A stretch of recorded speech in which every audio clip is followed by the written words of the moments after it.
ആളുകൾ കാല് പിടിക്കാൻ വരുമ്പോഴാണ് എനിക്ക് പ്രായമായെന്ന് ഞാൻ തന്നെ മനസ്സിലാക്കുന്നത്. എന്നെ നിങ്ങൾ കിളവനാക്കരുത് ഗായ്സ്. ഇതെൻ്റെ വാക്കല്ല, സാക്ഷാൽ മഹേന്ദ്ര സിംഗ് ധോണിയുടെ വാക്കുകളാണ്, നമ്മുടെ MSDയുടെ. ഹേറ്റേഴ്സ് ഏറ്റവും കൂടുതൽ ആഗ്രഹിക്കുന്ന ഒരു വാക്ക് ഞാൻ നിർത്തി, ഇന്ത്യൻ പ്രീമിയർ ലീഗിൽ ഞാൻ തുടരുന്നില്ല എന്നത്. ആ പൂതി അങ്ങ് മനസ്സിൽ വെച്ചാൽ മതി. MSDക്ക് എന്നും ഒരൊറ്റ വാക്കേ ഉള്ളൂ, ഡെഫിനറ്റ്ലി നോട്ട്. അതെ, അയാൾ തുടരും. കഴിഞ്ഞ കുറേ വർഷമായി CSKയുടെ ഓരോ മത്സരം കഴിയുമ്പോഴും ആരാധകർ ആകാംക്ഷയോടെ കാത്തിരിക്കുന്നത് MSD അടുത്ത സീസണിൽ കാണുമോ.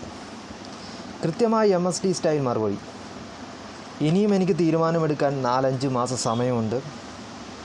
ആദ്യം ഒരു ബ്രേക്ക് എടുക്കണം, റാഞ്ചിയിലൂടെ ഒരു ബൈക്ക് റൈഡ് പോകണം, തിരികെ വരാനുള്ള പരിശ്രമം നടത്തണം.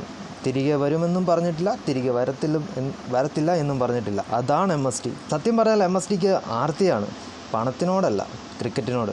തനിക്ക് വേണ്ടി ധോണി ധോണി എന്ന ആർപ്പ് വിളിക്കുന്ന സ്വന്തം ഫാൻസിനോട്. ഫാൻസിൻ്റെ ധോണി എന്ന ആർപ്പ് വിളി അദ്ദേഹത്തിന് കണ്ണ് നിറഞ്ഞു പോയി എന്ന് പോലും ഫസ്റ്റ് മാച്ചിന് ശേഷം അദ്ദേഹം പറഞ്ഞിരുന്നു. ക്രിക്കറ്റിനോടുള്ള അഗാധമായ ഇഷ്ടവും സ്നേഹവും അയാളിൽ നിന്നും പെട്ടെന്ന് പിടിച്ചു മാറ്റാൻ ആരെക്കൊണ്ടും പറ്റില്ല. നിങ്ങൾ ട്രോൾ ചെയ്തോളൂ, നിങ്ങൾ എത്ര ട്രോൾ ചെയ്താലും അദ്ദേഹത്തിൻ്റെ ജോലി നല്ല വെട്ടിപ്പാട്ട് ചെയ്തിരിക്കും. ഇന്നും MS ധോണിക്ക് വട്ടം വയ്ക്കാൻ ഇന്ത്യൻ പ്രീമിയർ ലീഗിൽ ഒരു വിക്കറ്റ് കീപ്പർ ബാറ്റ്സ്മാനും പിറവിയെടുത്തിട്ടില്ല. അയാൾക്കായി ആർപ്പ് വിളിക്കാൻ, കൈയടിക്കാൻ, സ്നേഹത്തോടെ കാത്തിരിക്കാൻ നൂറുകണക്കിന് ആരാധകർ. ഇന്നും റിട്ടയർഡായിട്ട് 5 വർഷമായിട്ടും ഒരാളെ ഇത്രമാത്രം ആരാധക പിന്തുണയോടെ നിലനിൽക്കുന്നുണ്ടെങ്കിൽ അയാളുടെ പേര് MSD എന്നാകണം, നമ്മുടെ തല.